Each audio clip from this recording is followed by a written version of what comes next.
Actually, the Jewish community in Bessarabia was rather important from several points of view. It was one of the most numerically significant communities. Right after the annexation in the early 19th century, the Jews already made up around 5% of the population, according to the first recorded statistics of 1817. And their number grew steadily throughout the 19th century, mostly due to migration from neighboring regions like Galicia, Podolia, and so on. And it is important to note from the outset that the most Bessarabian Jews were Ashkenazi. So that was somewhat different from the Jewish community in the Moldavian Principality that had been settled there in medieval times, which were mostly Sephardic. Well, this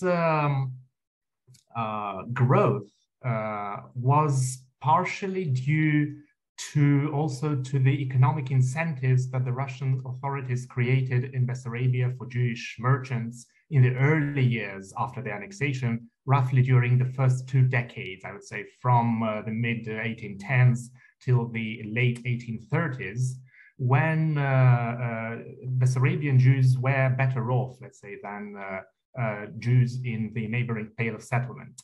And this is the second important point that I would like to make. Bessarabia is customarily associated, rightfully so, with a Pale of Settlement, that is this region in the west of the Russian Empire that was, well, the only region that Jews were allowed to settle in. But legally, actually, it was not part of the Pale of Settlement until the late phase of the reign of Nicholas I, that is again 1840s, 1850s, and it only gradually was legally integrated into the Pale of Settlement. So just to make it clear for our audience, until the late 1840s, more or less, well, the mid to late 1840s, Bessarabian Jews had a somewhat better economic position, better prospects for social mobility, and also, which is a very interesting particular feature of Bessarabia. Bessarabia was, I think, well, if I'm not mistaken, one of the very few, or even the only region in the Russian Empire, at least within its western borderlands, where Jews were also agricultural settlers. So during the period between the mid-1830s and mid-1850s, 17 agricultural Jewish colonies were created in Bessarabia. So, in a way, to sum up, the Jews were, in the first half of the 19th century, were attracted to Bessarabia for a number of reasons. Well, the turning point, I would say, in the center's policy towards the Jewish community in Bessarabia was slow in the making. During the reign of Alexander II, the Great Reform period, the central policy towards Jews was somehow conflicted, I would say. So you had both some positive, let's say, initiatives of the center, and the beginnings of more and more repressive policies that were finally codified in the so-called temporary rules for Jewish settlement in 1882, that is after the assassination of Alexander II, after his successor, Alexander III, came to power. But regardless, the Jewish community in Bessarabia was economically extremely important, not only for the region itself, but also for the trade with in Odessa and with the larger world market. The wealthy Jews, that were actually a tiny minority of Bessarabian Jews, were very visible as intermediaries in this trade with cereals, with all kinds of goods. And most industrial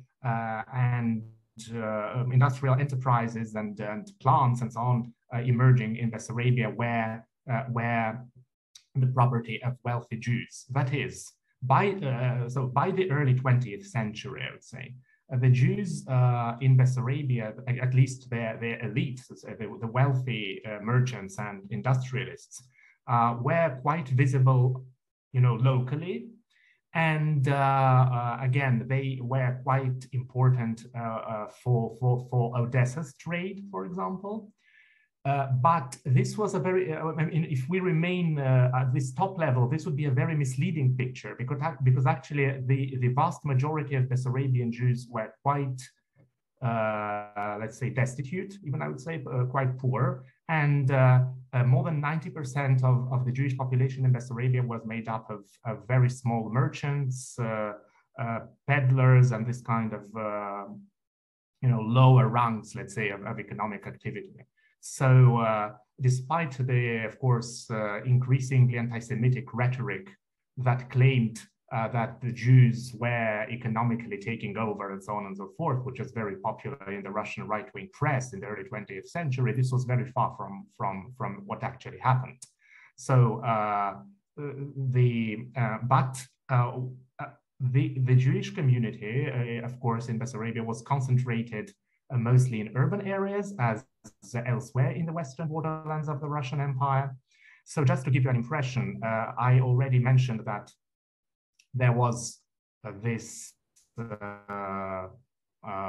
increase in the overall percentage of the Jewish population in Bessarabia. So from 5% in 1817, it grew to around 9% in the 1860s, and to roughly 12% according to the census of 1897. Which means actually around 230,000 people, quite a sizable community. And in the early 20th century, just before the pogrom, the 1903 pogrom, the Jewish population in Chișinău, the capital of the province, amounted to 45%. And in some smaller cities in the north, like Belz, or in the center, like Călăraș, even the Jews were either roughly half the population or even the majority. So especially in northern and central Bessarabia, Jewish presence in the urban areas was quite significant, not only materially, but also on an everyday level. So the cities were basically shtetls to a large extent. And according to the pre-war statistics in 1912, the Jews accounted for 37% of the urban population of Bessarabia, which is, of course, quite important. By the early 20th century, there was an increasing political and social polarization, because the Jews were so prominent in urban areas, because they were so prominent in industry and trade. They, of course, incurred the wrath, let's say, of the right-wing press, first and foremost, and of the right-wing political organizations that were sort of, well, forming, let's say. They crystallized after 1905, but the public atmosphere was already there before the revolution. And the pogrom in Bessarabia was significant and was symbolic for a number of reasons. First of all, because it was unexpected. It was unexpected in the sense that, yes, there were earlier pogroms in the south of Russia and in the western borderlands in the 1880s, but there hadn't been a major pogrom for roughly 20 years. Secondly, it was unexpected because Bessarabia was perceived as this very calm backwater province, and no one really expected the flare-up of ethnic violence to happen there in Bessarabia.